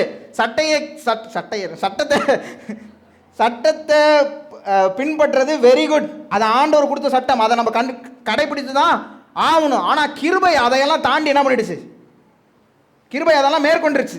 சில நேரங்களில் பாவத்தின் மரணம் சம்பளம்னு நம்ம என்ன பண்ணுறோம் சொல்கிறோம். பாவம் செஞ்சால் தப்பு தான். ஆனால் கிருபை என்ன பண்ணுதுன்னா, நம்ம என்னைக்கு மனசில் வந்து ஐயோ ஆண்டவரே நான் பாவம் செஞ்சுட்டேன் அப்படின்னு ஆண்டவர்கிட்ட வந்து சொல்லும் போது நம்மளை ஆண்டவர் என்ன பண்ணுறாரு, மன்னிக்கிறவராக இருக்கிறார். ஏன்னா கிருபை என்ன பண்ணுது, அந்த இடத்துல வேலை செய்யுது. அந்த கிருபை வேலை செய்யலைன்னா நீங்கள் எத்தனை தடவை மன்னிப்பு கேட்டாலும் உங்களுக்கு பாவத்துலேருந்து என்ன பண்ணாது, விடுதலை கிடையாது. நீங்கள் பாவம் செஞ்சுட்டு ஆண்டவர்கிட்ட ஆண்டவரே நான் என்னை மன்னிச்சிருங்க, நான் பாவம் செஞ்சுட்டேன் அப்படின்னு ஜெபம் பண்ணும்போது கிருபை வேலை செய்கிறதுனால தான் நம்ம என்ன பண்ணுறோம், ஜீவனோடு இருக்கிறோம். இல்லைன்னா வேதத்தின் சட்டத்தின்படி பாவத்தின் சம்பளம் மரணம். நீங்கள் பாவம் செஞ்சோன்னா மறிச்சிடணும். கிருபை இருக்கிறதுனால தான் நம்மளாம் இன்னைக்கு உயிரோடு இருக்கிறோம். ஆமேன், ஆமேன். நிறைய நேரங்களில் நம்ம தெரிஞ்சே பாவம் செஞ்சுட்டு நம்ம போய் ஆண்டவர்கிட்ட போய் ஆண்டவரே நான் தெரியாமல், ஆண்டவரே தெரிஞ்சு பாவம் செஞ்சுட்டு போய் சொல்கிறது ஆண்டவர்கிட்ட, ஆண்டவரே நான் தெரியாமல் என்ன பண்ணிட்டேன் பாவம் செஞ்சுட்டு.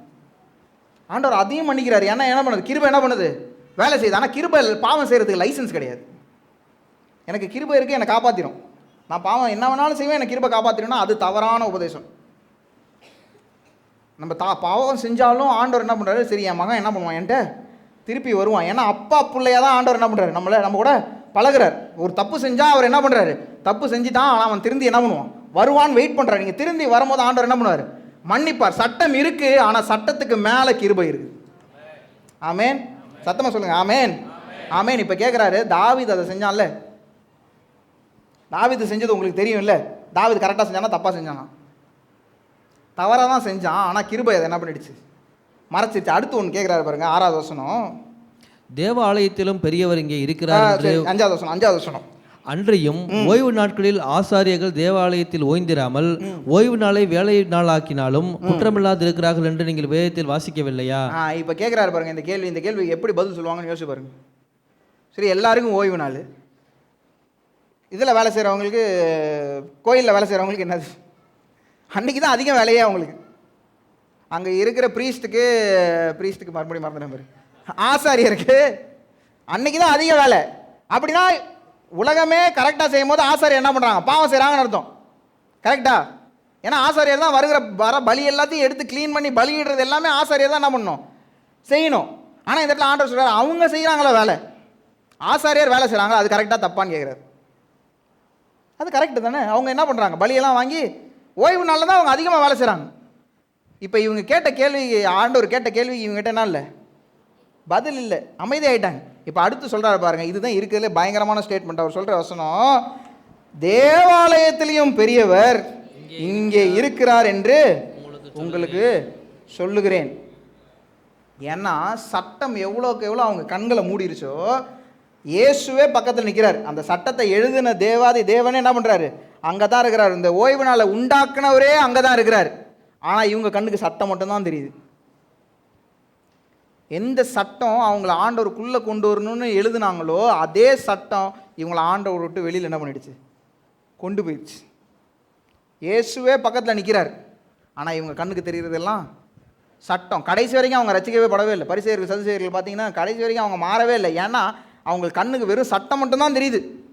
இந்த இதை எப்படி அவன் செஞ்சான், இதை எப்படி அவன் செஞ்சான், அவங்களால சட்டத்தை விட்டு வெளியில் வரவே முடியல. அடுத்த வசனம், பலியை அல்ல இரக்கத்தை விரும்புகிறேன் என்று. பலியை அல்ல இரக்கத்தையே விரும்புகிறேன் என்பதின் கருத்து இன்னதென்று அறிந்தீர்களானால் குற்றமில்லாதவர்களை நீங்கள் குற்றப்படுத்த மாட்டீர்கள். குற்றமில்லாதவர்களை நீங்கள் குற்றப்படுத்த மாட்டீர்கள். எழுதின 613 சட்டத்தில் குற்றம் இல்லாதவர்கள், இவங்க எக்ஸ்ட்ரா எழுதின இந்த 2000 சட்டத்தில் குற்றமானவர்கள் என்ன பண்ணிட்டாங்க, மாறிட்டாங்க. ஆண்டவர் சொல்கிறார், அவங்களாம் குற்றம் உள்ளவர்கள் கிடையாது, அவங்களாம் குற்றம் இல்லாதவர்கள். அவங்கள நீ என்ன பண்ணுற, குற்றமானவராக மாற்றிக்கிட்டு இருக்க. சில நேரங்களில் நம்ம சபைக்குள்ளே வரும்போது, நம்ம சபைக்குள்ளே 10 வருஷம் ஆகி 15 வருஷம் ஆகி நம்மளுக்கு வேதம்லாம் படித்து இது பண்ணதுக்கப்புறம் கொஞ்ச நாள் ஆவாவ நம்ம என்ன பண்ணுறோம், இதில் இல்லாத சட்டத்தெல்லாம் நம்ம கடைபிடிக்க ஆரம்பிக்கிறோம். வேதத்தில் இல்லாத சட்டத்தெல்லாம் என்ன பண்ணுறோம், நம்ம கடைபிடிக்கிறோம். நான் ஒரு நாள் இங்கிலீஷ் சர்வீஸ் நடத்திட்டு இருந்தேன். இந்த ஸ்டூடெண்ட்ஸ்லாம் என்ஐடியில் ஜிப்மர்லேருந்துலாம் ஸ்டூடெண்ட்ஸ் வருவாங்க. வரும்போது என்ன பண்ணாங்க, ஒரு பையன் கிரவுண்டில் விளாண்டுட்டு இருந்தான் போல இருக்குது. அவன் இங்கிலீஷ் சர்வீஸ் தான் வருவான். அந்த பையன் கிரவுண்டில் விளாண்டுட்டு இருந்தவன் இங்கிலீஷ் சர்வீஸ் டைம் ஆனோடனே கிரவுண்ட்லேருந்து நேராக இங்கே வந்துட்டான். இவ்வளோ தூரம் ட்ரௌசர் போட்டிருக்கான், ஷூ போட்டிருக்கான், காலில் விளாண்டுட்டு இருந்தவன் அப்படியே என்ன பண்ணிட்டான், சர்வீஸ் பண்ணிட்டான். சர்ச்சுக்கு ட்ரௌசர் போட்டு வரலாமா?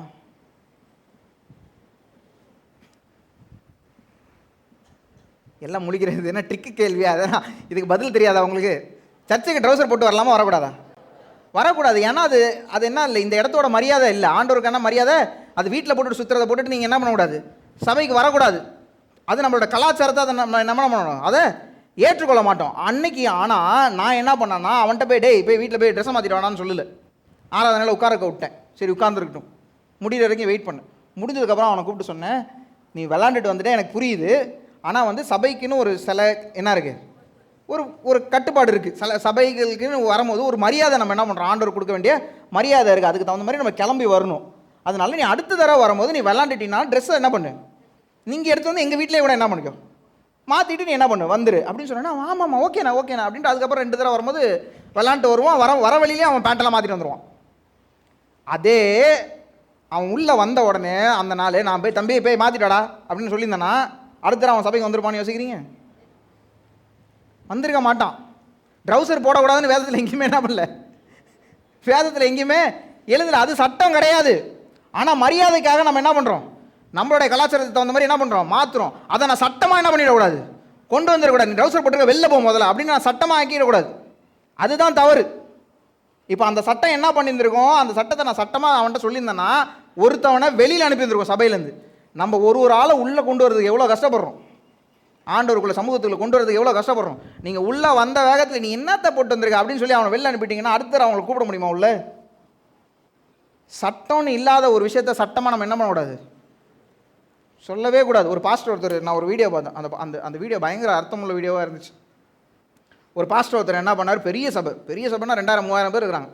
அந்த சபையோடவர் என்ன பண்ணார், ஆராதனை ஆரம்பிக்கிறதுக்கு முன்னாடி சபைக்கு வெளியில் போய் இந்த பிச்சைக்காரங்களாம் இருப்பாங்களா, மேலெலாம் அப்படியே முடியை போட்டு கிழிஞ்சு போன ட்ரெஸ்ஸை போட்டு என்ன பண்ணிட்டாரு, வெளியில் போய் சபைக்கு வெளியில் போய் உட்காந்துருக்கிறார். ரொம்ப நேரம் உட்காந்துருக்கார். ஒரு தள்ளுற வண்டி வேற ஒன்று வச்சுருக்கிறார். சபை மக்கள் எல்லாம் அவரை தாண்டி தான் என்ன பண்ணுறாங்க, உள்ளே வராங்க. ஒரு ஆள் அவர்கிட்ட என்ன பண்ணல, பேசல. அவர் தான் அந்த சபையோட போதகர். அதனால் யாருக்கும் கண்டுபிடிக்க முடியல, அவர் தான் சபை போதகர்னு யாராலையும் கண்டுபிடிக்க முடியல. ஆராதனை முடிஞ்சது, எல்லாம் முடிஞ்சது. செய்தி நேரத்தில் பார்த்தா ஆள் அந்த வண்டியை தள்ளிட்டு நடுவில் நடந்து வர்றார், சர்ச்சுக்கு நடுவில். உடனே வாலண்டியர்ஸ்லாம் பறந்து போய், தெய்வம் இப்படிலாம் நீ உள்ளே வரக்கூடாது, வெளியில் போன்றாங்க. அவர் வந்தவர் இதெல்லாம் கழட்டி விட்டோம். ஐயோ பாஸ்டர் நீங்களா? அவர் சொல்கிறாரு, நம்ம ஒரு ஆள் வெளியிலேருந்து வர ஒரு ஆளை நம்மளால் ஏற்றுக்க முடியல. அவன் எந்த நிலைமையில் வந்தாலும் அவனை ஏற்றுக்கிறதுனா ஆண்டோடைய இருதயம். அவன் உள்ளே வந்ததுக்கப்புறம் மாறிடுவான். அவன் உள்ளே வந்ததுக்கப்புறம் பிச்சைக்கார மாதிரி வாரம் வந்தானா நம்மளே என்ன பண்ணுவான், தம்பி போய் ஒழுங்காக என்ன பண்ணு, ட்ரெஸ்ஸை மாற்றிட்டு ஒழுங்காக என்ன பண்ணு, குளிச்சு கிழிச்சிட்டு இங்கே ஆண்டவர் கொடுக்க வேண்டிய மரியாதையோட வா. ஆனால் முதல் தடவை வரும்போதே நம்ம என்ன பண்ணிடக்கூடாது, அவனை பிடிச்சி நீ இப்படிலாம் என்ன பண்ணக்கூடாது, சபைக்குள்ளே வரக்கூடாதுன்னு விரட்டினோம்னா நம்ம ஆண்டவருடைய இருதயத்தை என்ன அறிந்து கொள்ளலன்னு அர்த்தம். சபைக்குள்ளே வரும்போது உங்களுக்கு தெரியும் அந்த ஆள் சரியான குடிகாரன்றது தெரியும். ஒரு நாள் திடீர்னு சபைக்குள்ளே வந்துட்டார். இவனை யாருங்க சபைக்குள்ளே விட்டது அப்படின்னு கேட்டிங்கன்னா அவன் திருந்துறதுக்கான வாய்ப்பே என்ன வேணும், மாறிடும். அந்த ஆத்மாவோட கணக்காக ஆண்டவர் உங்கள்கிட்ட தான் கேட்பார். நான் ஒருத்தவன்ட்ட எப்படியோ இருதயத்தில் பேசி அவனை என்ன பண்ணேன், சபை வரைக்கும் உள்ளே கொண்டு வந்தான். ஆனால் சபையில் இல்லாத சட்டத்தை, வேதத்தில் இல்லாத சட்டத்தெல்லாம் சொல்லி அவனை நீ வெளில அனுப்புனல, இப்போ அவன் ரசிக்கப்படல. ஏன்? நான் உங்களுக்கு சொல்கிறது புரியும்னு நினைக்கிறேன் எல்லாருக்கும். இரக்கத்தை தான் ஆண்டவர் விரும்புகிறார். சட்டம் அடுத்து தான். இரக்கம் என்ன பண்ணும், கிருபை என்ன பண்ணும், அந்த சட்டத்தை எல்லாத்தையும் என்ன பண்ணிடும், மூடிடும். அவங்கள உள்ள முதல்ல இரக்கத்தில் உள்ளே கொண்டு வந்ததுக்கப்புறம் நம்ம சட்டத்தை சொல்லி தரலாம். நான் சொல்கிறது உங்களுக்கு புரியும்னு நினைக்கிறேன். உள்ளே வரதுக்கு முன்னாடியே சட்டத்தை பேசணும்னா என்ன பண்ணுவாங்க, ஐயோ இது நம்மளால் என்ன பண்ண முடியாது. நான் நிறைய இடங்களில் என்னோட ஃப்ரெண்ட்ஸை நான் நிறைய சர்ச்சுக்கு கூப்பிட்டு போயிருக்கேன். எவனுமே அடுத்த தடவை அந்த சர்ச்சுக்கு வரவே மாட்டானுங்க. ஏன்னா உள்ளே போனோடனே ஃபுல்லாக ஒயிட் அண்ட் ஒயிட்டில் பார்த்தோன்னே ஐயோ என்னாலலாம் இப்படி ட்ரெஸ் போட்டு வர முடியாதுன்னு வெளில ஓடிடுவாங்க. நான் சொல்லுவேன், இல்லைடா அது சட்டம் இல்லைடா, வாங்கடா உள்ளே, பரவாயில்லடான்னு. இவன் உள்ளே வரும்போது அந்த வெளியில் அந்த எல்லோரும் வாங்க வாங்கன்னு கூப்பிட்றாங்க பாருங்கள், வெல்கமிங் கம்யூனிட்டி. அவங்க கொடுக்குற லுக்கிலே எம்மா இந்த முறம் மறைக்கிறான், நான் இனிமேல் என்ன பண்ண மாட்டேன், வரமாட்டேன்னு ஓடிடுவான். சட்டம் இல்லாததை, வேதத்தில் கொடுக்காததை சட்டமாக நம்ம யார்கிட்டையும் என்ன கூட பண்ணக்கூடாது, சொல்லக்கூடாது. அது தவறு. நம்மளும் பரிசேயர்களாக மாறிடக்கூடாது. ஆண்டவருடைய இருதயத்தை அறிந்தவர்களாக கிருபை தான் மேலானது. நீங்கள் கொடுக்குற பலியை விட கிருபையை தான் ஆண்டவர் என்ன பண்ணுறாரு, எதிர்பார்க்கிறார்.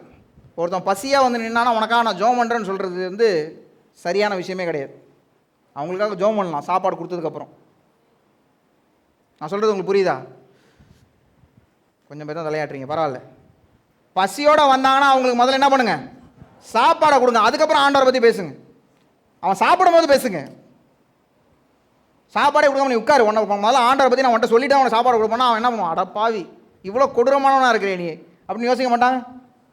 ஆண்டவர் எதுவும் சொல்ல, கிருபையே தான் நான் என்ன பண்ணுறேன், நான் விரும்புகிறேன். அடுத்த வசனம், கடைசி வசனம், 8வது வசனம், மனுஷகுமாரன் ஓய்வு நாளுக்கும் ஆண்டவராய் இருக்கிறார்.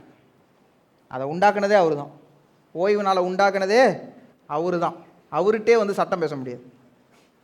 இல்லை இதிலேயே இன்னொரு அர்த்தமும் இருக்குது.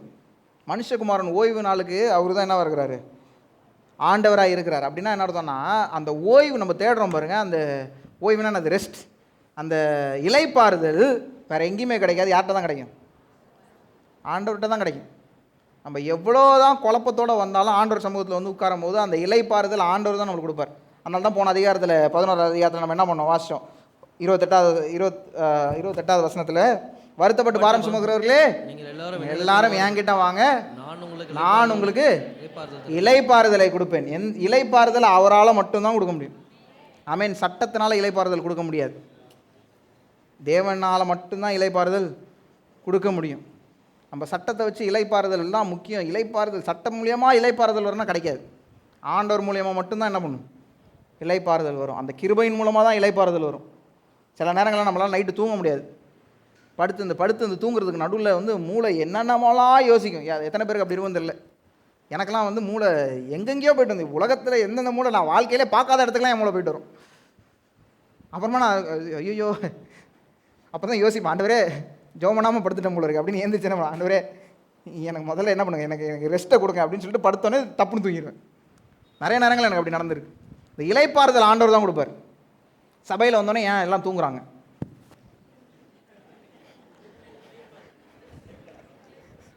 இளைப்பாறுதல் என்ன பண்ணுறது, ஒன்றும் பண்ண முடியல. அப்பாவும் என்னென்னமோ சொல்லி பார்த்துட்டாங்க, ஏஞ்சி நில்லு உட்காரு கையை தூக்க எல்லாம் சொல்லி பார்த்தாச்சு, ஒன்றும் நடக்க மாட்டேது. ஏன்னா இளைப்பாறுதல் எங்கே தான் இருக்குது, ஆண்டோடைய சமூகத்தில் தான் இளைப்பாறுதல் இருக்குது. அதுக்குன்னு வசனத்தை கேட்காம இளைப்பாறிட்டு இருந்தால் அது வந்து அது தவறு. மற்ற நேரத்தில் வந்து தூங்குங்க சர்ச்சில், யாரும் அவங்களை என்ன பண்ண மாட்டாங்க, ஒன்றும் சொல்ல மாட்டாங்க. இளைப்பாறுதல், உண்மையான இளைப்பாறுதல் சட்டத்தில் இல்லை, எதில் இருக்குது, வேதத்தில் இல்லை, ஆண்டோ என்ன சட்டத்தில் இல்லை, ஆண்டோடைய சமூகத்தில் தான் இருக்குது. அவர் தான் இளைப்பாறுதல் கொடுக்க முடியும். நீங்கள் எவ்வளோ கஷ்டத்தில் வந்தாலும், எவ்வளோ நெருக்கத்தில் வந்தாலும், வேத சட்டங்களே உங்களை நெருக்கினாலும் ஆண்டவர் சொல்கிறார், என் கிருபை அதை எல்லாத்தையும் என்ன பண்ணணும், அதை மூடிக்கொள்ளும். ஏன்னா இளைப்பாறுதல் என்கிட்ட மட்டும்தான் கிடைக்கும். ஆமேன். கொஞ்சம் கஷ்டமான டாக்டரின் இது. சில பேர் தூங்கிட்டாங்க, பரவாயில்ல. ஆனால் உங்களுக்கு எல்லாருக்கும் புரிஞ்சிருக்கும்னு நினைக்கிறேன். சட்டத்தினால நம்ம ஆண்டவர்கிட்ட என்ன பண்ண முடியாது, போக முடியாது. நம்மளோட கிரியைகளால் நம்ம ரசிக்கப்படவே முடியாது. நீங்கள் நான் நல்லவனாக வாழ்ந்தேன், நான் பரலோகத்துக்கு போயிடுவேன்னா போக முடியாது. இயேசுவை ஏற்றுக்கொண்டால் மட்டும்தான் பரலோகத்துக்கு போக முடியும். இயேசு நமக்காக மரித்தார், நம்மளுக்காக 3ஆம் நாள் உயிரோடு எழுந்தார், நம்மளோட இரட்சகர் அவரு. நம்ம ஏற்றுக்கொண்டால் மட்டும்தான் பரலோகத்துக்கு போக முடியும். நீ நல்லவனா வாழ்ந்த, நான் இவனுக்கு அதை செஞ்சேன் இவனுக்கு இதை செஞ்சேன், நீ என்ன வேணாலும் செஞ்சுக்கோ, பரலோகத்துக்கு போக முடியாது. ஒரே வழி இயேசு மட்டும்தான். ஆமென். இயேசுவை தாண்டி வேறு வழியே கிடையாது. நான் சட்டத்தை கடைப்பிடிச்சேன், வேதத்தில் இருக்கிற பைபிளை நல்லா வாசித்தேன், ஆனால் நான் இயேசுவை ஏற்றுக்கொண்டேன்னா நீங்கள் வேதத்துக்கு இதுக்கு எங்கள் பரலோகத்துக்கு என்ன பண்ண முடியாது, போக முடியாது. இருக்கிற எல்லா பைபிளில் உள்ள எல்லா சட்டத்தையும் நான் என்ன பண்ணேன், கடைப்பிடிச்சேன், ஆனால் நான் இயேசுவை ஏற்றுக்கொள்ளனா பரலோகத்துக்கு போக முடியாது. சட்டங்கள் எல்லாம் இருக்குது, அதெல்லாம் நம்மளை ஆண்டவர் கிட்ட கொண்டு போகும். ஆனால் ஆண்டவரோட சேர்க்கறது வந்து நம்மளுடைய இருதயத்தில் என்றைக்கு நம்ம அவரை பற்றி ஏற்றுக்கொள்கிறோமோ அன்றைக்கி தான் ஆண்டவரோட நம்ம என்ன பண்ணுறோம், நம்ம ஒன்றா மாறுறோம், அவரோட பிள்ளையாக என்ன பண்ணுறோம், மாறுறோம். ரட்சிப்பு இயேசு மேலே வச்சிருக்கிற விசுவாசத்துலேருந்து தான் வரும். ஆமென். சட்டத்தை கடைப்பிடிக்கிறதுனால வராது. அதுக்கு சட்டத்தை கடைப்பிடிக்கக்கூடாதுன்னு இல்லை, சட்டத்தை கடைப்பிடிக்கணும். ஆனால் அதுக்கு எல்லாத்துக்கும் மேலே என்னது, நம்மளுக்கும் ஆண்டவருக்கும் உள்ள தொடர்பு தான் எல்லாத்தோட ரொம்ப முக்கியம். சட்டம் முக்கியம் இல்லை, சட்டம் இருக்குது. சட்டம் வந்து ஆண்டவருக்கு கீழே தான் இருக்குது, ஆண்டவர் தான் மேலே இருக்கிறார், கிருபை தான் மேலே இருக்குது, இரக்கம் தான் மேலே இருக்குது, அதுக்கு அடுத்து தான் சட்டம் வருது. நம்ம மற்றவங்களை நியாயம் தீர்க்கிறவர்களாக ஒரு நாளும் மாறிடக்கூடாது. ஆமென். சில பேர் சத்தமாக சொல்கிறாங்க, மற்றவங்களை நியாயம் தீர்க்கிறவர்களாக நம்ம ஒரு நாள் என்ன பண்ணிடக்கூடாது, மாறிடக்கூடாது. வேதத்தில் இல்லாத சட்டத்தெல்லாம் கொண்டு போய் அவங்ககிட்ட பேசிகிட்டு இருக்கக்கூடாது. வேதத்தில் இருக்கிறத சொல்லித்தாங்க, வேதத்தில் இல்லாதது என்ன பண்ணாதீங்க, சொல்லி தராதீங்க. ஆண்டவர் சொல்கிறார், உங்களுக்கு இறைப்பாறுதல் என்கிட்ட தான் இருக்குது. ஆமென்.